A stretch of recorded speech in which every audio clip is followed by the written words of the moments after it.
Xin kính chào cộng đoàn. Kính thưa cộng đoàn, mỗi chiều thứ Bảy, chúng ta quy tụ về đây để hiệp với mẹ. Chúng ta dâng lời tạ ơn Chúa. Mỗi chiều thứ Bảy, mẹ luôn ngóng ngóng đón chờ mỗi người chúng ta. Chiều hôm nay, chúng ta cùng nhau chiêm ngắm mẹ với tước hiệu Đức Maria là cửa thiên đàng. Ơi dạ mị mà mét đông dòng đời mai từ dòng cơ bình chế đài mọi càng khắp. Rim lâm rơi nằm bình ta bờ tum bờ bút bờ này ta mút rom hàng à mị bình ta bên đi hở cơ khoa giang à đề. Rim lâm rơi nằm Ami Maria trang rơ mang rim chô bình ta Ami Maria dinh bá măng đê cha bờ tàu à đề mừng ran khắp anun anh ấy mút rom hàng ami bình ta cờ vứ rơ cầu chua đê tu bạc lại bừng ai rơi cờ bình ta.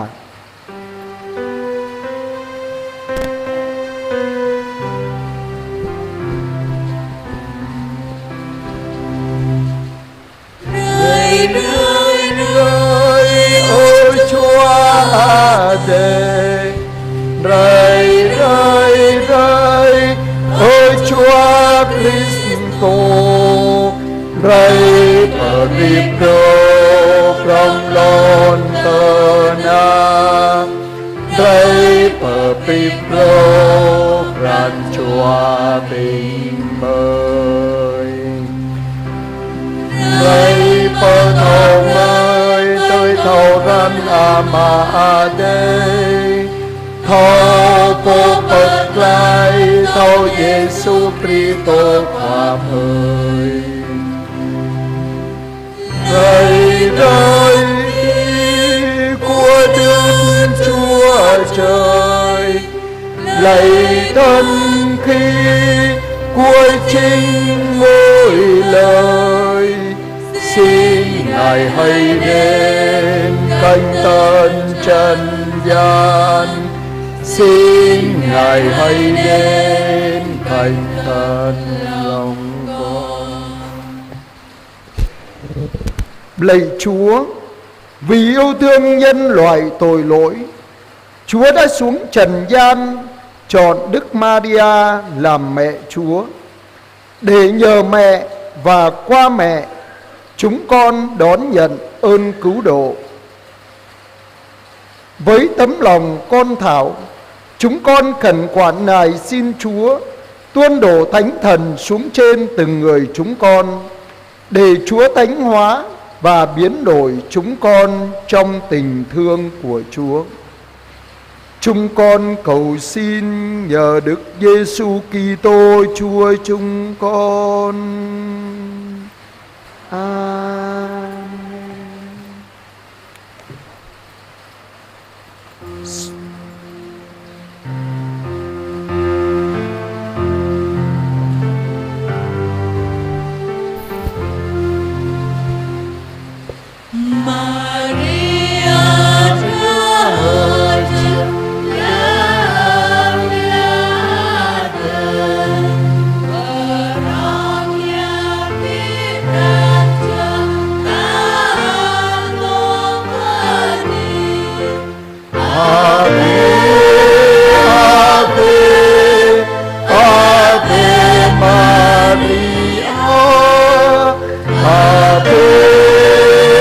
Ave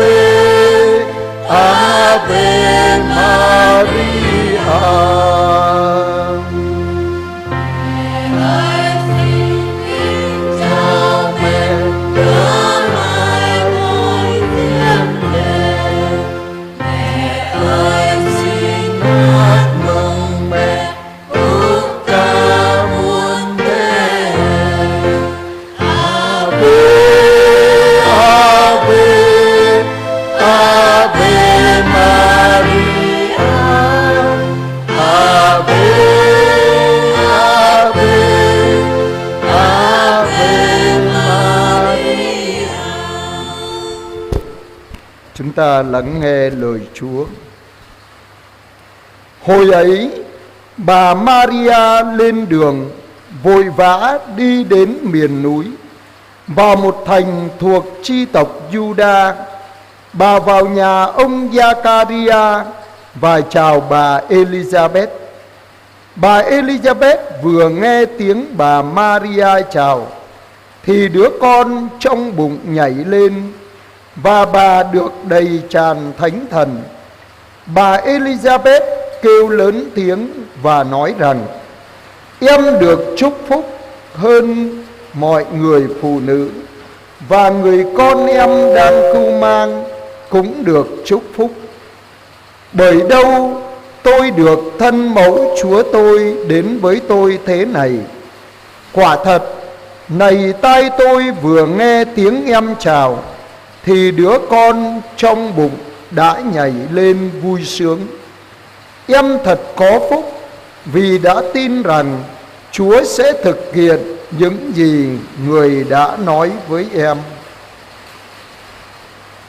Amang dum haray anun Maria Teguh Cek Mek Napagachu Rupa Hapoplei Amang Chal Yuda Nyumut Amang Sang Zakaria Hang Beni Cơ Elizabeth Hang Jing Lâm Elizabeth Pro Mư Hẹp Maria Beni Anak nghe học gedok Amang Thian Nhu Elizabeth ba cơ chùa đề ul đi cơ tan hàng lại bờ pu bani cơ ý amang binh đa bani hàng bờ pu bani cơ ana mừng thiền ý mừng cầu mau ami khoai ở đây cầu rây pơ cầu ane cơ chùa đá ane lâm hẹp ý bani pro pru dơ tầng nhà cầu anh nghe học cơ độc pơ pư amang chèn cầu mưa ác cơ po tùy gật lẽ cơ đúng tờ lời khoa ở đây lại âm ra dòng. Xin kính mời cộng đoàn ngồi.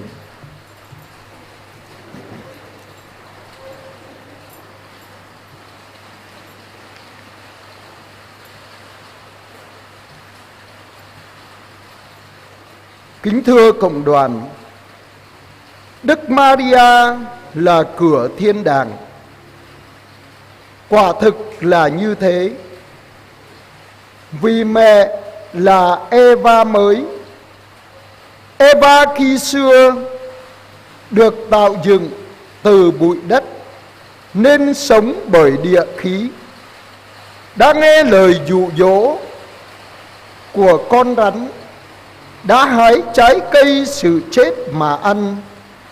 Từ khi đó cửa trời liền đóng lại. Nhân loại là con cháu bị chìm trong bóng tối và sự chết. Mẹ Maria là Eva mới, được tạo dựng bởi thần khí. Khi mẹ nhập lời chào của thiên sứ Gabriel, qua tiếng xin vâng của mẹ, ngôi hai Thiên Chúa đã từ trời xuống, trở thành xương, thành thịt, nơi cung lòng của mẹ. Từ giây phút linh thiêng ấy, cửa trời rộng mở, Thiên Chúa và con người trở nên một. Mẹ trở thành máng chuyển cầu ơn cứu độ và trở thành cửa thiên đàng nơi trần thế, để đón những ai đến với con mẹ đều lãnh nhận được ơn cứu độ đời đời. Bà Elizabeth đã nhận được ơn ấy khi mẹ mang Chúa đến viếng thăm. Lạy mẹ, chúng con là kẻ tội lỗi, xin mẹ hãy đến với từng người chúng con như khi xưa mẹ đã đến với bà Elizabeth. Ơi da mị ma mệt nồng dòng đời, đời mai đi dòng cơ binh che đai moi keng khắp Ami Maria Jing pa amang de cha betaw ade Sit yo tui anun Yoa Ami Jing heva pro Heva dum đi bởi chính tùy lòn Nhu hờ điếp tùy lòn Ngạ tùy tờ lê giang sát Rúp giang à la Nhu blư plách Dạ Eva bệ bó com Bông mưng bó khoai giang ở đây bụp rơi bông Tùy nun Mà chơ ca tờ lời dày dớ Bài tùy anun Mà nuôi mà năm hờ điếp amang cờ lâm mót Hăng tờ lời dày Mông anun Ba măng đế cha bà tàu đê Krước lại dớ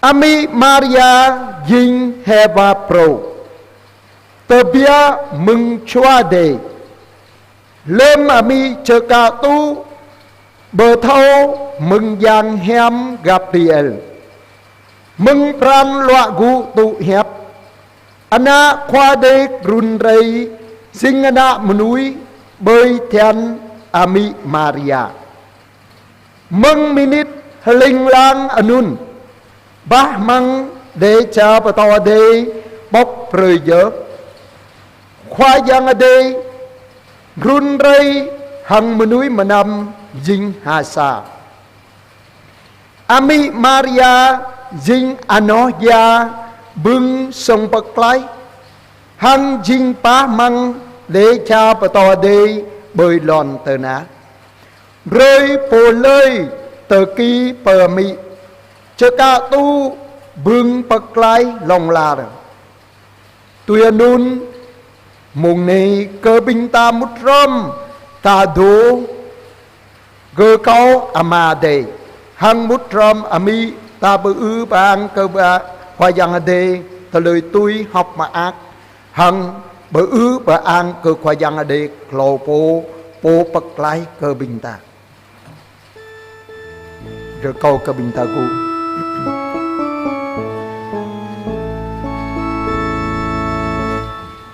O ama đề Berduyang rơi anan ipo Hợp rụp đời ở lúc nghịch dậy Bờ dòng rơi ta lấy ý kia Bày lòng tờ na tôi đã cướp luôn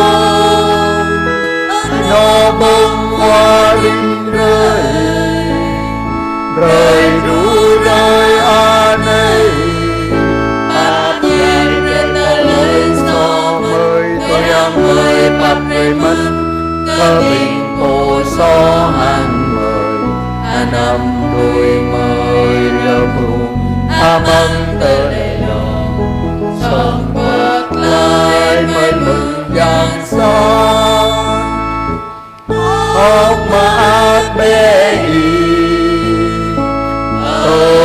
Maria Bà cơ bưng nhằm Hoa đề đồ tung y Bưng bơ đi cơ y Hàng bình đáp bơ này Hàng bơ đi cơ Giê-xu Ana mừng nhang y Dia berjang Amin berjang ade Nhau lại với có mời đã mở đuôi gió sàn Ô ta nơi hàng lòng mô Bởi dịp lạc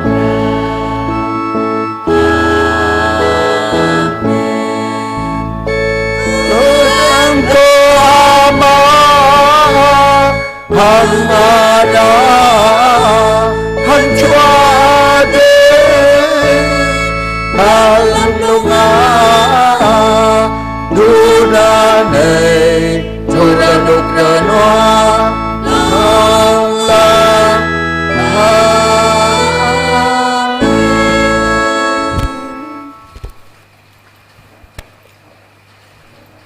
Chúng ta hiệp với những người xin tạ ơn Đức Mẹ vì nhờ mẹ mà được ơn. Ba người xin tạ ơn vì đã được thêm lòng kính mến Chúa và Đức Mẹ. Hai người xin tạ ơn vì đã được chừa bỏ tội lỗi và tính hư nết xấu. Một người xin tạ ơn vì đã bền đỗ đến cùng. 7 người xin tạ ơn vì đã đi đường được bình an. 7 người xin tạ ơn vì đã có công ăn việc làm. 1 người xin tạ ơn vì đã đòi được nợ. 6 người xin tạ ơn vì gia đình được sum họp hòa thuận thương yêu nhau. 7 người xin tạ ơn vì gia đình được bình an. 1 người xin tạ ơn vì đã được như ý.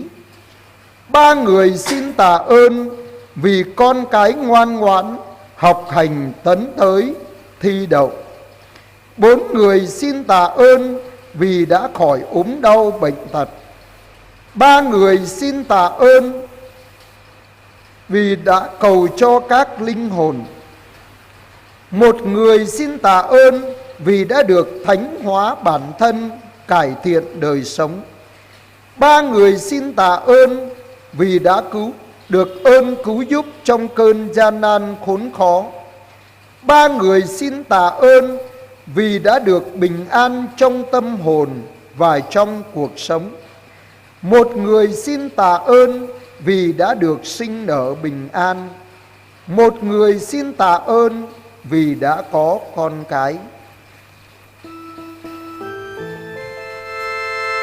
Hiệp cùng mẹ Thiên Chúa, chúng con xin tạ ơn Cha. Chúng con xin tạ ơn Cha. Bình ta mút ròm hằng cờ bình po, Beni cờ mỹ Maria giàu lại rời vừng. Rơ mai chô Beni cờ mỹ Maria dọa cơ bờ thim ran khắp khoa giang ở đây hằng ami Maria.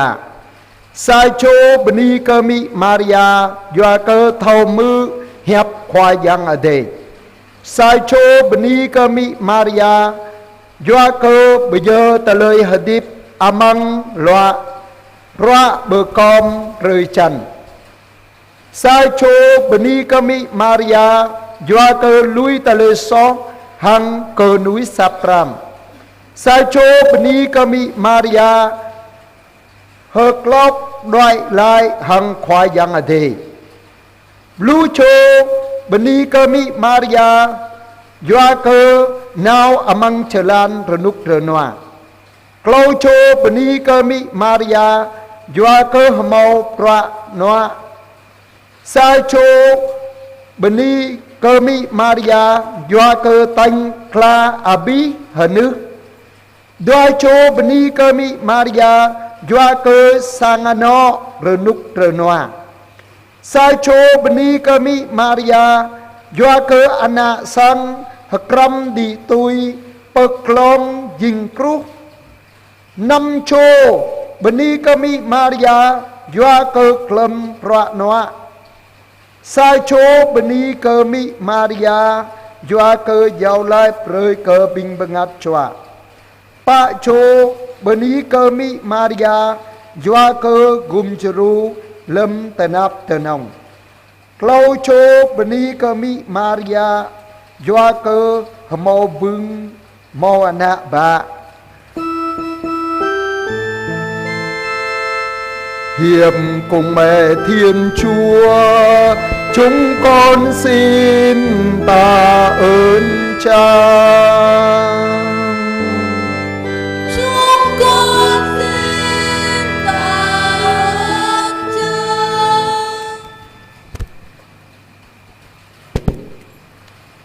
Chúng ta xin cùng với những người cầu xin mẹ trong tuần Cửu Nhật này. 12 người xin thêm lòng kính mến Chúa và Đức Mẹ. 11 người xin biết vâng theo thánh ý Chúa. 3 người xin dâng mình cho Chúa trong đời sống tu. 14 người xin chừa bỏ tội lỗi và tính hư nết xấu. 11 người xin ăn năn trở về cùng Chúa. 9 người xin bền đỗ đến cùng. 17 người xin đi đường được bình an. 13 người xin có công ăn việc làm. 11 người xin mau trả hết nợ. 5 người xin ơn đòi được nợ. 18 người xin cho gia đình sum họp, hòa thuận, thương yêu nhau. 22 người xin cho gia đình được bình an. 12 người xin được ơn như ý. 16 người xin cho con cái ngoan ngoãn, học hành tấn tới thi đậu. 2 người xin cho tìm được người thân. 17 người xin cho khỏi ốm đau bệnh tật. 8 người xin cho được ơn chết lành. 15 người xin cầu cho các linh hồn. 10 người xin ơn thánh hóa bản thân, cải thiện đời sống. 13 người xin được ơn cứu giúp trong cơn gian nan khốn khó. 14 người xin ơn bình an trong tâm hồn và trong cuộc sống. 4 người xin ơn sinh nở bình an. 3 người xin ơn có con cái. 1 người xin tìm thấy của cải. Nhờ lời Đức Mẹ chuyên cầu, xin Chúa nhậm lời chúng con. Xin Chúa nhận lời chúng con. Ta mút ròm hằng cờ bình po cờ nang cờ vư Ami Maria dầu lạc rời. Lúc lâu chô rồi câu bờ thim ran khắp khoa giang ở đây hằng Ami Maria. Hợp lu năm chô rồi câu thầu mư hẹp khoa giang ở đây. Lâu chô rồi câu bây giờ ta lời hadip amang roa bờ com rơi chăn. Lúc lâu chô rồi câu lui ta lời so hằng cờ núi Sapram. Lúc đoài chô hực lọc đoài lai amang khoa giang ở đây. Lúc ba chô rồi câu cờ chấp rú bà đút. Lúc rơ ma chô rồi câu nào amang chờ lan rồi nút rồi noa. Đoar ban chô rồi câu hả mau roa ma. Lúc ba chô rồi câu tanh Kla abi hờ nước. Ba chô rơ câu hờ đuôi ma klai hờ nữ đom. Hợp lúc sa chô rơ câu sang ano bờ góp thâu mút rôm chẳng khắp. Hợp lúc đoài chô rơ câu sang ano mau rơ núc rơ noa. Chapan chô rơ câu tui pran. Japan chô rơ câu sang ana sang hakram đi tôi bơ klong dinh rú. Đoài chô rơ câu prê bú lại mờ núi trẻ chầm. Lú rơ ma chô rơ câu glom rạ noa. Hợp lú ba chô rơ câu prê vương dây mà ác. Hợp lú ba chô rơ câu giao lai rơi bình bằng ngát chòa. Hợp lũ xa chô rơ câu rơi vương hơi chiếc rơi po bập ly tà lời hợp điệp. Hợp lũ chô rơ câu gùm ru lâm tờ nạp tờ nòng. Hợp blue sai cho rồi câu prơi rồi nút rồi noa amang ran hăng amang tờ lời hờ điệp sai cho rồi câu prơi bưng hờ mau anh ạ ba câu cho rồi câu rơi ép bú công ngàn.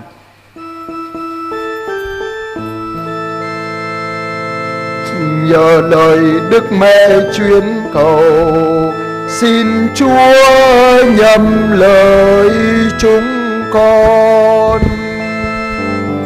Xin Chúa nhầm lời chúng con.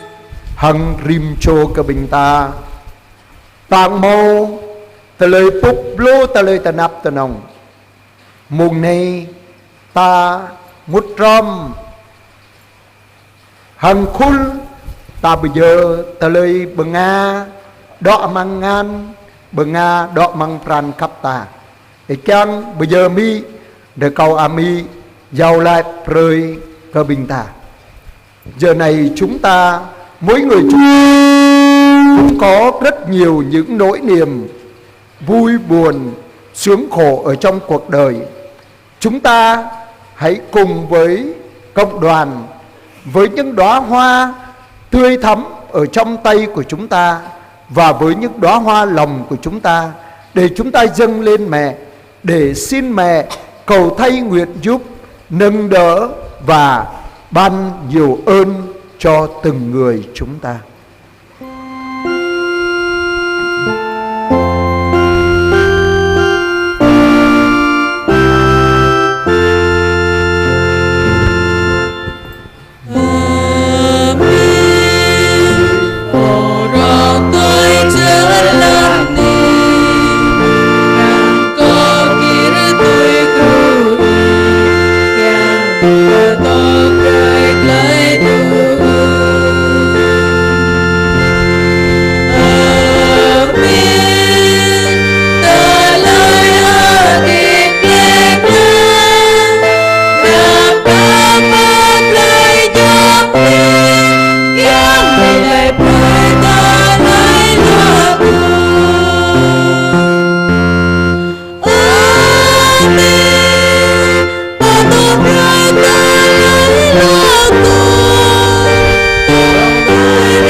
Và giờ đây chúng ta hiệp với mẹ để khẩn khoản này xin Chúa ban ơn cho chúng ta qua kinh tuần Chủ nhật. Được cầu cơ bình tha to út, xin chúng ta quỳ. Ami hanong kum juru ko doi rai per i ke vư ko hang i ya ke i ya po amram mơ hiệp ko i ya po bay lang sang bưng nham qua te ya ke tele qua te pasit le ya bưng aram mo lên ke mừng tengah i papa pre rup bok mata i pa tar ke ko tuyane I giờ ami Giêsu qua I giờ ami tanap tap I tui pa tum telai tanap I Pabut ram hang tum telai tanap Giêsu qua Đang mơ pa ching sang pưng nham pat lai menui menam I giờ ami menui menam I tu Lai tum juru bay lang bình kemai Kau tu sin nik tuyane Pengajar lai amo I pegang pre Hoa ate bu lui rai o Hang bu mo le amang apui katir o Hang ko kut sit nik Le jua pran jua kanang in urdi kebu kebon i Sit mo i pegang pre Meng pran kut anun Ko doi rai per i Reko i pre ke ko jing po mo pran jua in ke in nanau Tôi anun câu cứ xịt ních câu mò phương đạo cứ tru bờ lụi Hang phương bật lại ami rơ có y bạp rê cơ cô đà Rê cơ cô phương cô rơ cô mừng y Amang cơ rơ pan rê anê Maria ra chi cha ya yong Ima chika tu le ananami anong kum juru Yang ke pedut pesun pranca bing kemai kenang in ke i Henun kau ke bur kau i kapap kum juru kau nanau Amang jop anito anok nau Lem yang sap lep lek Lem mau telai so Lem buk telai tanap amang telai hati Hang peng ma nyu amang mung chip lo pran Ami po thau kapap Rơ có y pre cơ cô thâu đoại nào pơ y nà nào Câu cứ xin đi tơ ta câu chăng đoại nào pơ y Hân đôn ngà pre cơ y chai mư hiệp cầu Rơ có y pre cơ cô bưng dùm phan nà nè Thâu chăng dâu lại hằng y nà nào Hằng mô pran chơ ca năng in cơ y ca năng anà san Chăng cơ y mư hiệp cầu dâu lại Đa mơ cung juru kau nanau Hang pre cơ cô bưng đau cứt cơ chắp tru bờ lụi Ami anong cung juru Rơ có y papu pre nham cơ cầu Hang rơ có yong rơi cơ cầu tu tạ này Hang lâm mung chít lo pran Amen Ami anong cung juru Rơ có y bay lam pegang bing po to ram cầu Bagang ko ko ding pun Ko kun chunung mayang Ko lon ya ko Ko sang ano ko Ko ade amay ade ayong ko Ko bing ayat ang abi bang bing po tanap Tức rồi nơi Ko bing pengajua to amang adi bagay Ami Maria nong gum suru Rekau i yo lai kum re ke ko da Alfonso po bay lăng pegang ko Rồi có y cung juru ko lâm ka bao thao đại nào tru pa mi Maria. Giờ hành hương chúng ta kết thúc. Chúng ta chuẩn bị tâm hồn để chúng ta bước vào tham dự thánh lễ một cách sốt sắng. Đi